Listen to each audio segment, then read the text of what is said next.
बोलिए भगवान महावीर स्वामी की जय। एक बार तो मुख से बोले जरा, अरिहंत प्रभु अरिहंत प्रभु। एक बार तो मुख से बोले जरा, अरिहंत प्रभु अरिहंत प्रभु। हर वक्त धया मन मंदिर में, अरिहंत प्रभु अरिहंत प्रभु। हर वक्त धया मन मंदिर में, अरिहंत प्रभु अरिहंत प्रभु। सो कर भक्त गुजार दिया, नर जन्म अमोलक हार दिया। सो कर भक्त गुजार दिया, नर जन्म अमोलक हार दिया। ना दुखियों पर उपकार किया, अरिहंत प्रभु अरिहंत प्रभु। ना दुखियों पर उपकार किया, अरिहंत प्रभु अरिहंत प्रभु। एक बार तो मुख से बोल जरा, अरिहंत प्रभु अरिहंत प्रभु। उठी अखिया खोले होश में आ, संतों के दर्शन पा जा तू।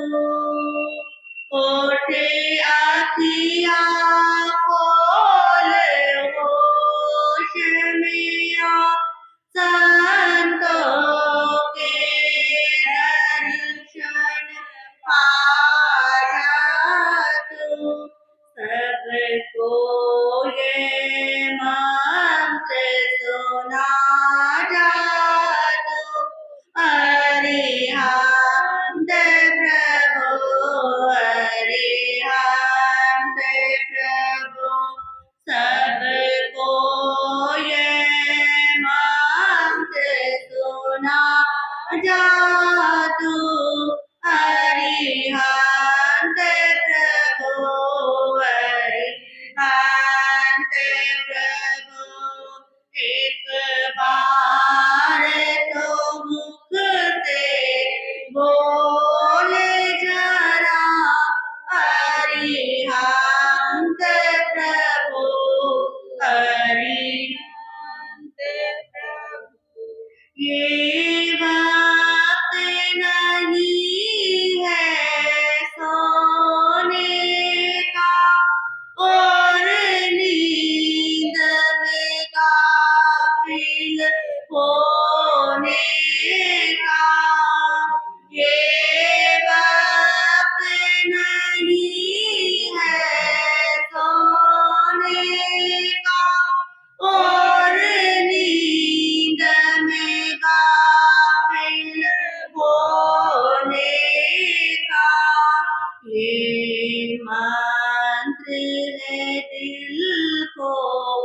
धोने का अरिहंत प्रभु अरिहंत प्रभु ये मंत्र है दिल को धोने का अरिहंत प्रभु अरिहंत प्रभु एक बार तो मुख से बोल जरा अरिहंत प्रभु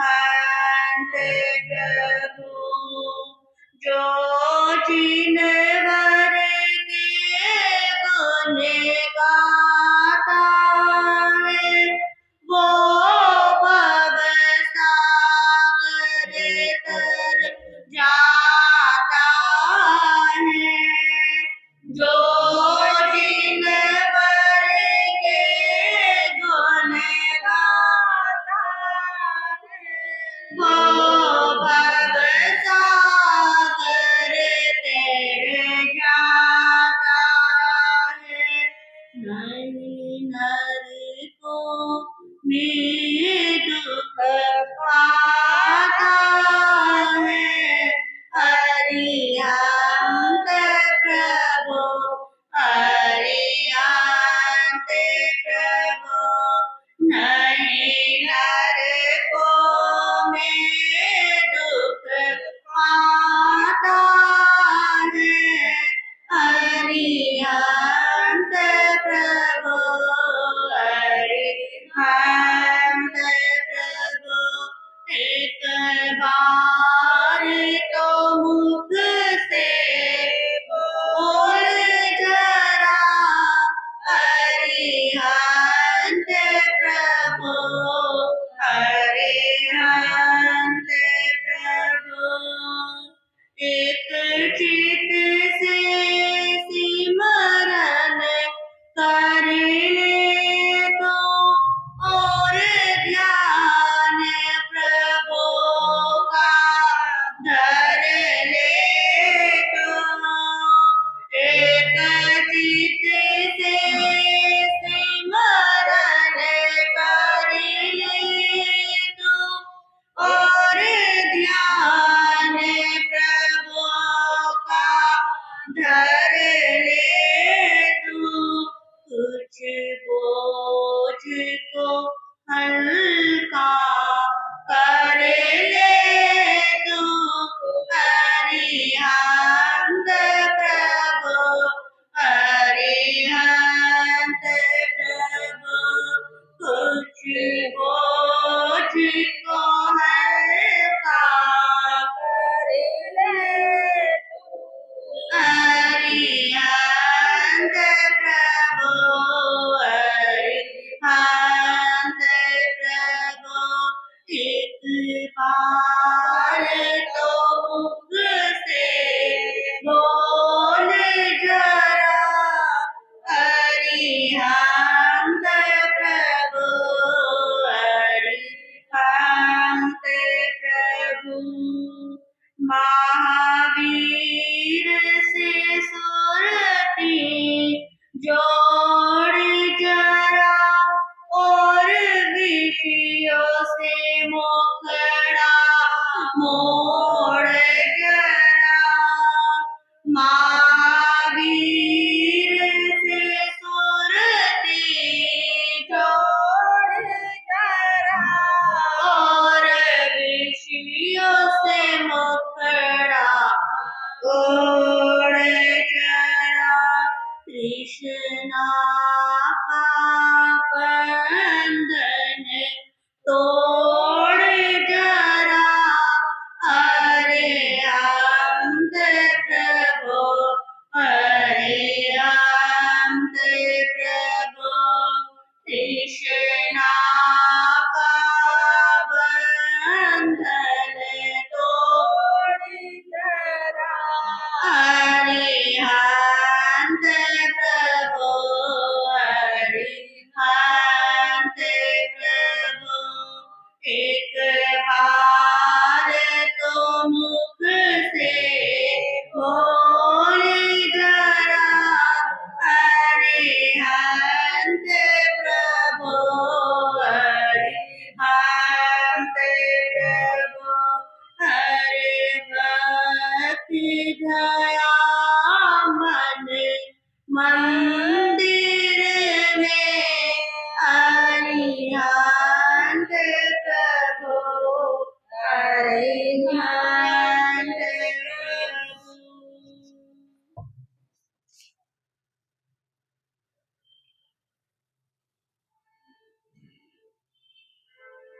जी हाथ जोड़े गुरानो मेरी वंदना। जी हाथ जोड़े गुरानो मेरी वंदना। एक बार वंदना हजारी बार वंदना। एक बार वंदना हजारी बार वंदना। लाख बार वंदना करोड़ बार वंदना। जी हाथ जोड़े गुरानो मेरी वंदना। अहिंसा के अवतार परम पिता परमात्मा प्रभु महावीर स्वामी को भावंदन। आत्मज्ञानी सदगुरुदेव युग प्रधान आचार्य सम्राट पूज्य श्री श्री मुनि जी महाराज साहब उत्तर भारतीय परिवर्तनी श्रमणी सूर्या डॉक्टर गुरानी श्री सरिता जी महाराज साहब सरल आत्मा सरल मना सदगुरु वर्या श्री अजय कुमारी जी महाराज साहब श्रमणी गौरा प्रज्ञा ज्योति प्रवचन प्रभाविका डॉक्टर गुरानी श्री शिवाजी महाराज साहब के पावन पवित्र चरण कमलों में कोटि कोटि वंदन नमन। आज की प्रातःकालीन प्रवचन सभा में आप सबका हार्दिक स्वागत है, हार्दिक अभिनंदन है। गुरु कृपा से आपके समक्ष हमारे प्रथम तीर्थंकर आदि पुरुष श्री आदिनाथ भगवान की जीवन कथा जीवन चरित्र चल रहा है कि किस प्रकार प्रभु ऋषभदेव ने इस सृष्टि का विकास किया, मानव को कर्म करना सिखाया। किस प्रकार प्रभु ऋषभदेव प्रथम राजा हुए, प्रथम मुनि हुए। किस प्रकार प्रभु ऋषभदेव ने प्रथम बार इस सृष्टि को बताया कि मुनि तपस्या का पालना कैसे करते हैं। इस सृष्टि के अंदर दान की परंपरा भी प्रभु ऋषभदेव ने ही शुरू की हुई है। तो इस प्रकार हमारे प्रथम तीर्थंकर श्री ऋषभदेव भगवान के विषय में कल आपने सुना था कि किस प्रकार हस्तिनापुर नगरी के अंदर प्रभु के पड़पोत्र श्रेयांश के हाथों प्रभु की 400 दिन तपस्या का पालना हुआ और देवों ने किस प्रकार पुष्पों की वृष्टि की। उस समय किस प्रकार श्रेयांश राजा का आंगन रत्नों से भर गया, देव दुंदुभी बजने लगी। वो दिन कितना सौभाग्यशाली होगा जिस समय प्रभु पालना कर रहे थे और देव दुंदुभी बजा रहे थे और धीरे धीरे करके वो समय भी आया। प्रभु ने हस्तिनापुर नगरी से विहार कर दिया। लोगों को इस बात का पता लग गया कि इस प्रकार ऐसे संत होते हैं और संत होने के बाद इस प्रकार इनको ऐसे आहार दिया जाता है। उससे पहले कोई संतों को आहार देना नहीं जानता था। तो प्रभु ऋषभदेव ने हस्तिनापुर नगरी से विहार कर दिया और विचरण करते करते प्रभु अपने दूसरे पुत्र बाहुबली उनकी राजधानी तक्षशिला के अंदर प्रभु का क्या हो गया, प्रवेश हो गया। और जैसे ही बाहुबली को पता लगा कि अरे मेरे आराध्य, मेरे भगवान, मेरे ऊपर अनंत उपकार करने वाले आराध्य मेरी नगरी के अंदर आए हैं, वो अपने सौभाग्य की सराहना करने लग गए कि आज का दिन कितना सौभाग्यशाली है कि जिस पल की, जिस घड़ी की मैं हर पल प्रतीक्षा किया करता था कि प्रभु काश विचरण करते करते मेरी तक्षशिला नगरी के अंदर भी आ जाए, और वो दिन आ गया। अब बाहुबली राजा के कानों में समाचार मिला कि प्रभु नगरी के बाहर उद्यान के अंदर ध्यान में क्या हो गए, खड़े हो गए। और बाहुबली जी ने पूरी नगरी में घोषणा करवा दी कि मेरी नगरी को दुल्हन की तरह क्या कर दो, सजा दो। क्योंकि कौन आए हैं, प्रभु आए हैं। उस समय भी देखिए सुस्ती का जमाना नहीं था कि आए हैं तो क्या हुआ, संतों को इन सब चीजों से क्या लेना। एक उत्सुकता होती थी कि लोगों को एक दूसरे से प्रेरणा मिले कि कोई पधार रहा है, कोई नगरी में आ रहा है। नगर नगर के द्वार द्वार पर तोरण द्वार लगवा दिए, रंगोली बना दी और हर घर के अंदर एक एक झंडे का क्या कर दिया, लगवा दिया। और कहते हैं स्वयं बाहुबली जी क्या करने लग गए, पूरी नगरी की सजावट करने लग गए। जगह जगह पुष्पों की वर्षा हो रही है, कहीं रतन बिछा रहे हैं कि मेरे आराध्य आ रहे हैं। अब कहते हैं ऐसा करते करते उनको समय का ही ध्यान नहीं रहा और कब क्या हो गई, रात हो गई।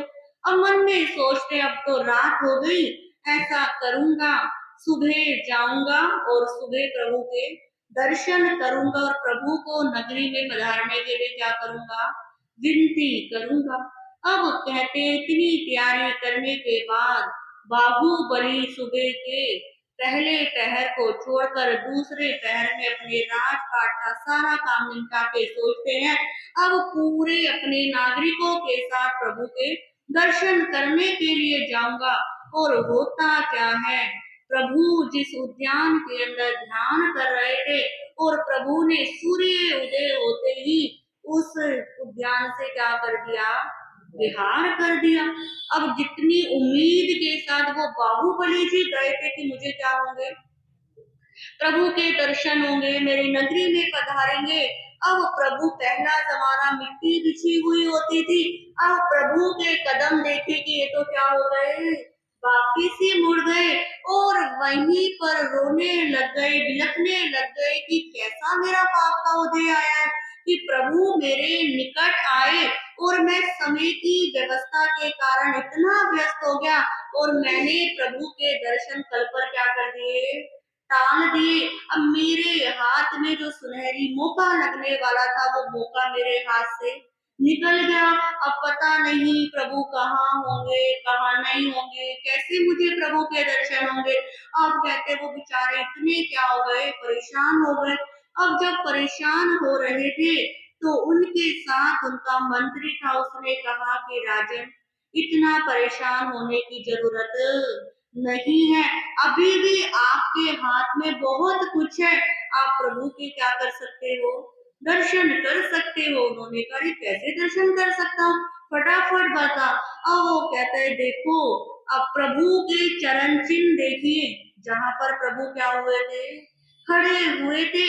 और प्रभु के चरण चिन्हों को जब ध्यान से देखा, मैंने पहले ही बताया था कि जो तीर्थंकर थे उनके पैरों में हाथों में शुभ क्या होते हैं, चिन्ह होते हैं। अब देखा मिट्टी पर ध्यान में खड़े थे और जो प्रभु के पैरों में चिन्ह थे वो जमीन पर क्या हो गए, छप गए।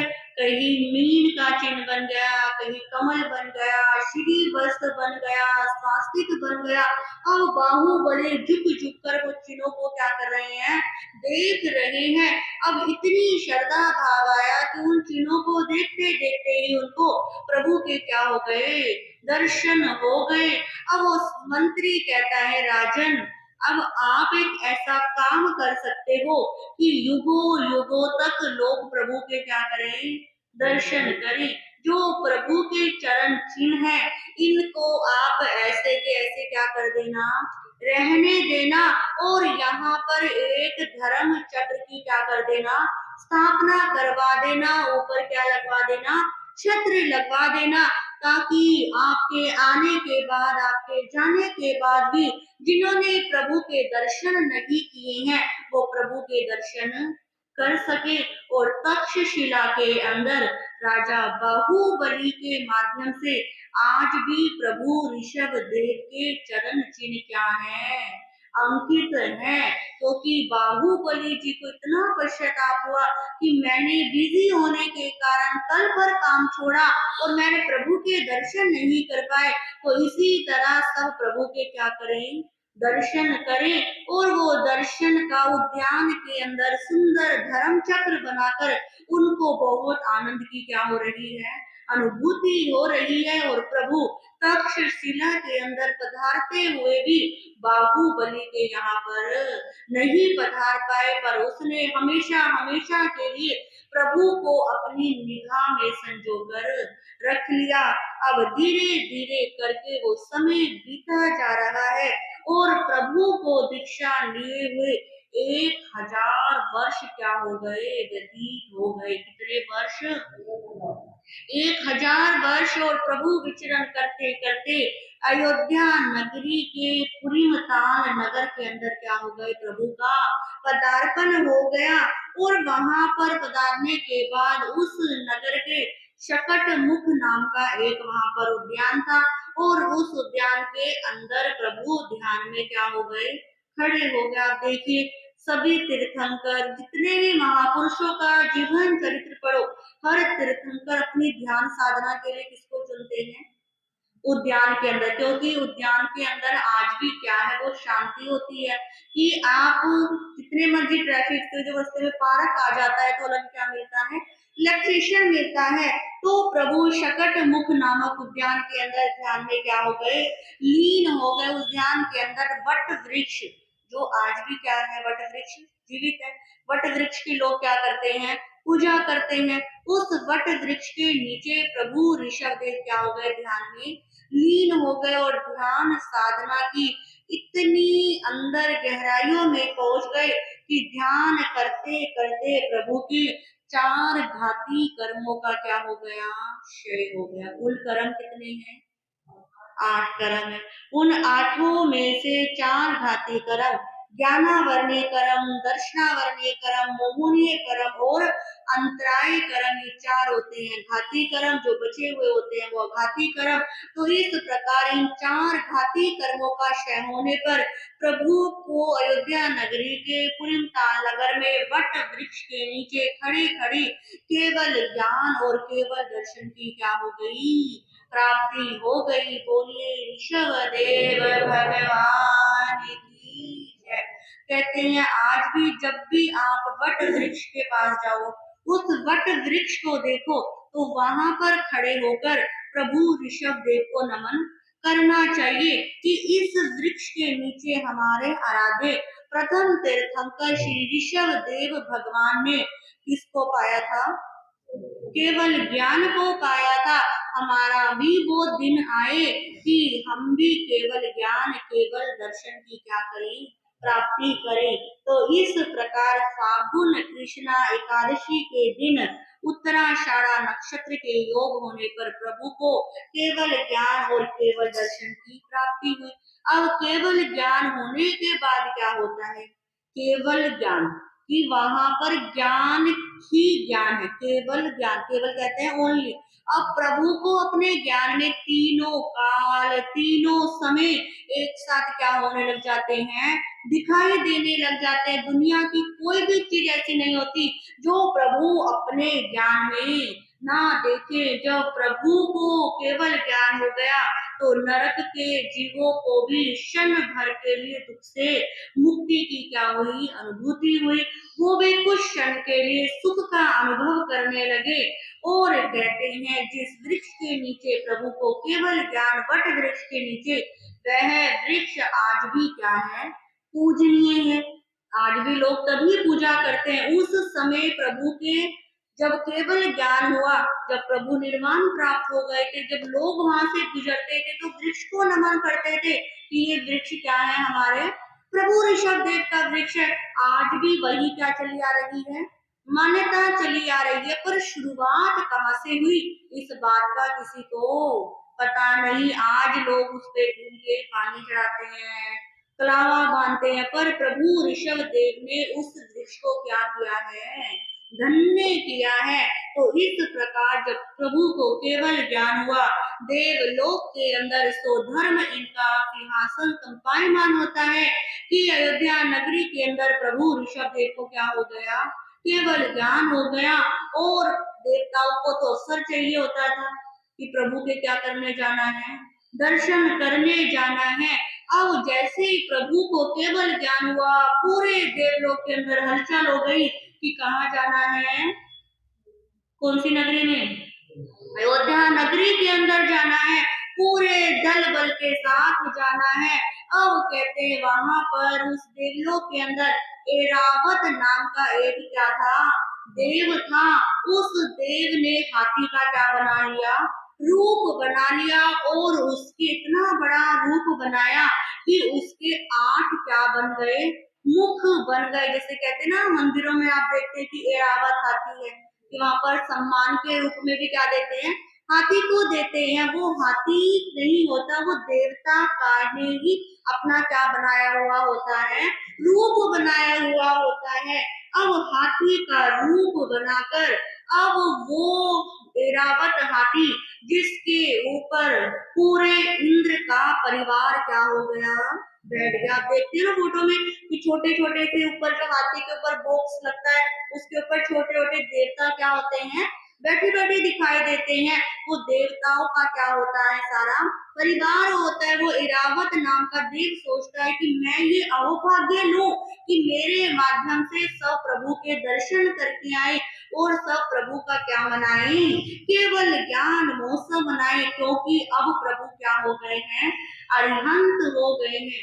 जब तक केवल ज्ञान नहीं होता तब तक क्या रहते हैं, मुनि ही रहते हैं। और केवल ज्ञान होने के बाद क्या हो जाते हैं, अरिहंत हो जाते हैं। नवकार महामंत्र के कौन से पद पर विराजमान हो जाते हैं, पहले पद पर। अब देखिए पहले अरिहंत पद स्वीकार करते हैं, उसके बाद क्या आता है, सिद्धों का पद आता है।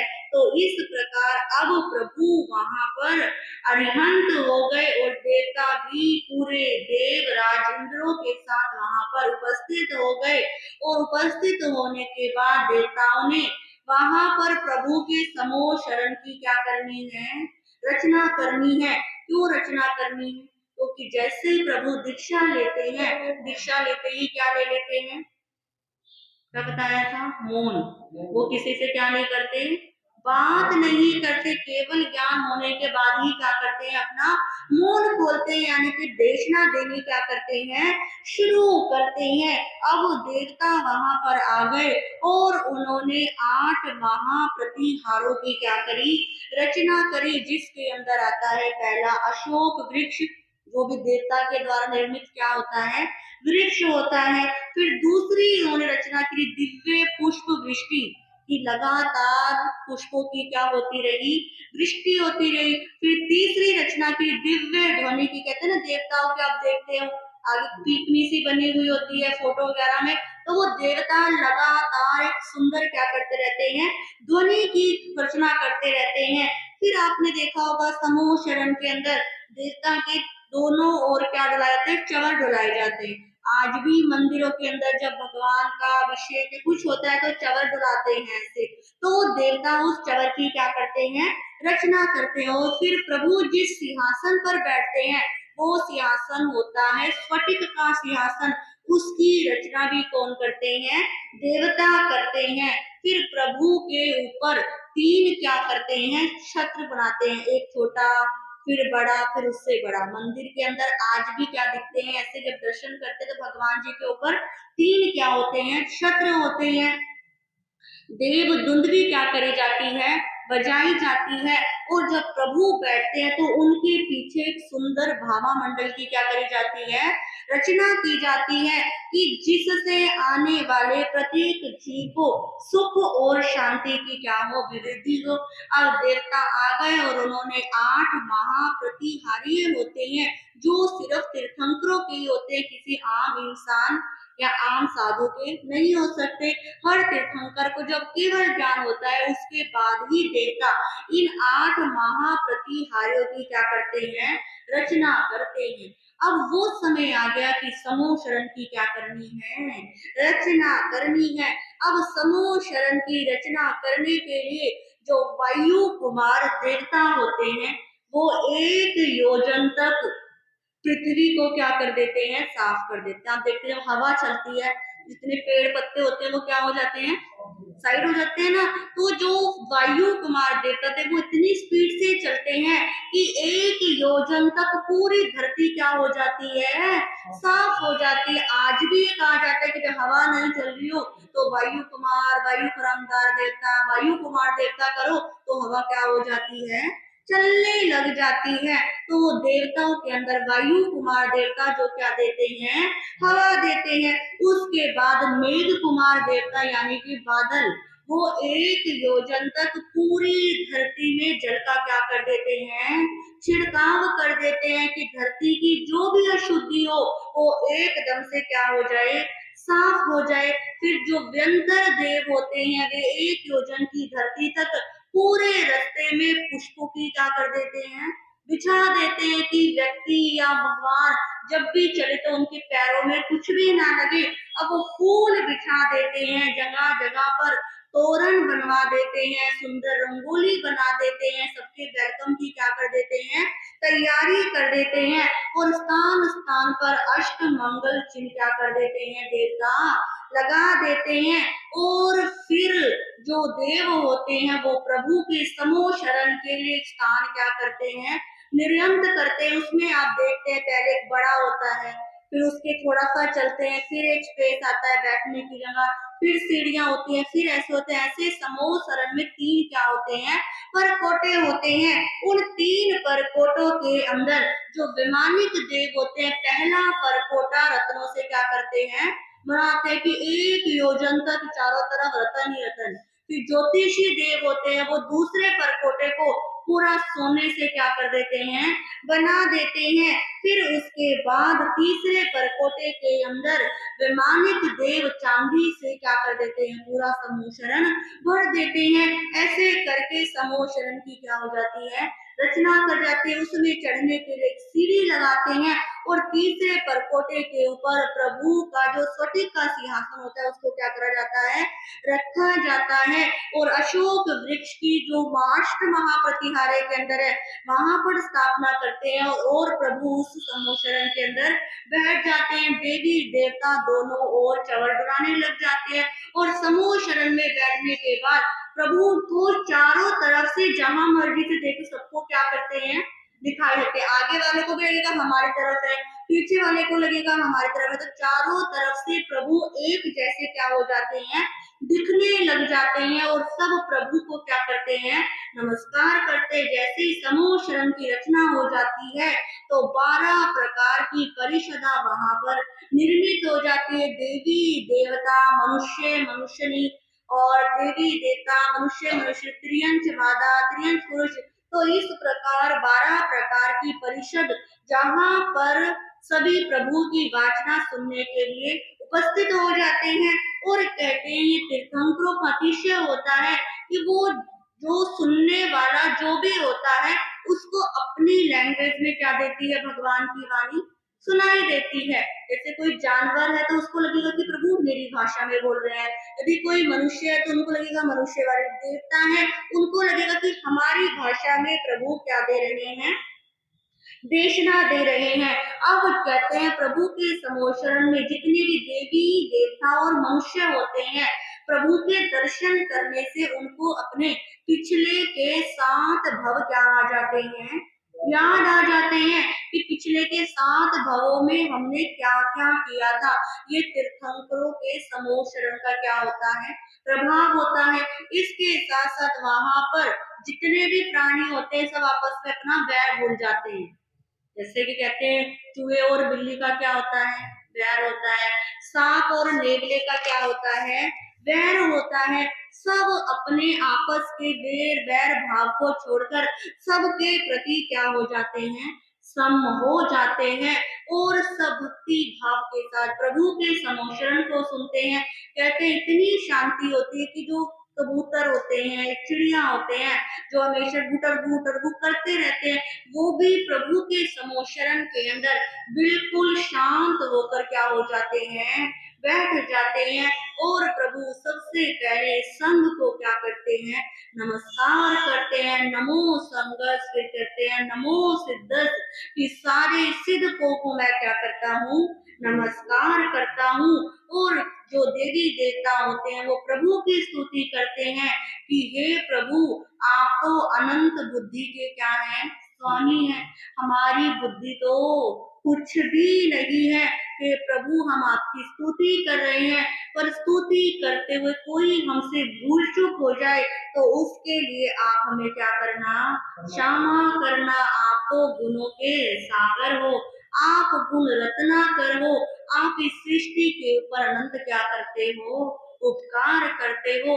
इस प्रकार प्रभु का समोशरण पहली बार इस भारत की धरती पे क्या लगा था, समोशरण लगा था, जिसकी रचना स्वयं देवी देवताओं ने की थी। तो हमारा अनंत पुण्य है कि ऐसी धरती पर हमें रहने का अवसर मिल रहा है, कि जिस धरती पर समूह शरण की रचना हुई, देवी देवता ऐसे आते रहते थे जैसे उनका दूसरा घर नीचे हो। आज के समय में देवी देवता का आना आसान नहीं है, क्योंकि इंसान के अंदर इतनी दुर्वृत्ति भर गई, इतनी व्यसन हो गई कि देवताओं को नीचे आने में क्या होती है, इतनी स्मेल महसूस होती है कि वो सहन ही नहीं कर सकते। इसलिए आज देवी देवताओं के दर्शन सुलभ नहीं है। वो तीर्थंकरों का पुण्य, तीर्थंकरों का अतिशय, कि देवता जब मर्जी धरती पर क्या हो जाते थे, आ जाते थे और मनुष्यों की और सबकी क्या करते थे, मदद करते थे। इस प्रकार प्रभु ऋषभ देव के पहले समोशरण की रचना हुई और प्रभु ने अपनी देशना देनी प्रारंभ की। अब उधर माता मरु देवी, जिनको क्या है, अपने पुत्र से बहुत ज्यादा लगाव था। अब वो अपने प्रभु के कैसे दर्शन करेगी, कैसे अपने बेटे को कहेगी कि अरे पता तो कर वो कहाँ पर है। अब कैसे माता मरु देवी को अपने बेटे की क्या आती है, याद आती है। बड़ा ही सुंदर विषय कि एक माँ की ममता क्या होती है, कैसे एक माँ अपने बेटे के बिना एक एक पल क्या कर रही थी, गुजार रही थी। तो मरु देवी माता और प्रभु ऋषभ देव का किस प्रकार मिलन होता है, और मिलन होने के बाद कैसे एक झटके में ही वो मोह के बादल क्या होते हैं, घटते हटते हैं। तो ये आप आएंगे और आपको सुनने से पता लगेगा। इन्हीं शब्दों के साथ मैं अपने विषय को विराम देती हूँ। बोलिए ऋषभ देव भगवान की, ऋषभ देव भगवान की, भगवान महावीर स्वामी की, संसार के सभी महापुरुषों की श्री जैन धर्म की, अहिंसा परमो धर्म की जय। प्रभु ऋषभ देव की जीवन कथा आप श्रद्धा भक्ति भाव के साथ श्रवण कर रही हैं। जो जो आ रहे हैं अपने जीवन को सफल बनाने का प्रयास कर रहे हैं, क्योंकि महापुरुषों के जीवन चरित्र को सुनते सुनते भी हमारे असंख्य कर्म क्या हो जाते हैं, झड़ जाते हैं, पता नहीं लगता। क्योंकि उस समय हम इतने भावों से जुड़े हुए होते हैं, हम शरीर से वहां होते हैं, पर हमारे काम तो प्रभु के, आंखें प्रभु के सामने होती है, और वही क्षण कर्म निर्जरा का होता है। तो आइए अवसर का लाभ उठाइए। इस प्रकार प्रभु ऋषभ देव को आज केवल ज्ञान केवल दर्शन की प्राप्ति हो गई। कैसे आगे की घटना आएगी आपको सुनने से पता लगेगा।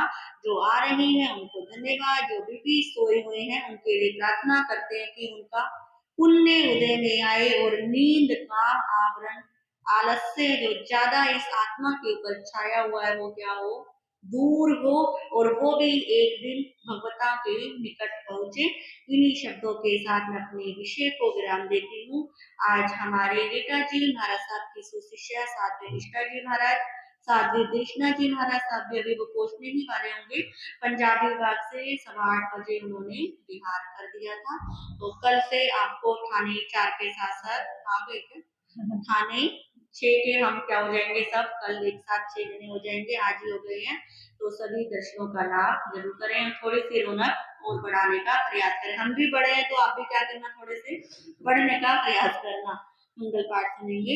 नमो अरियंतानम, नमो सिद्धानम, नमो आयरियानम, नमो वैक्षायनम, नमो लोए सब सामुनम, ऐसो पंच नमोकारो सब पावपनासनो मंगलानं चे सब्बे सिंह परमम हवै मंगलम। ओम नमो दानस, ओम नमो दंसनस, ओम नमो चरितस, ओम नमो तवस, अंगुष्ठे अमृत वसे लब्धि तना भंडार, श्री गुरु गौतम सुमरिये मन वंचित फल दातार, श्री चत्तारी मंगलम हरियंता मंगलम सिद्धा मंगलम साहू मंगलम केवड़ी पणतो धम्मो मंगलम। चट्टारी लोगुतमा हरियंता लोगुतमा सिद्धा लोगुतमा साहू लोगुतमा केवड़ी पणतो धम्मो लोगुतमा। चट्टारी शरणं पवज्जामि रेमते शरणं पवज्जामि, सिद्धे शरणं पवज्जामि, साहू शरणं पवज्जामि, केवली पणतं धम्मं शरणं पवज्जामि। ये चार शरण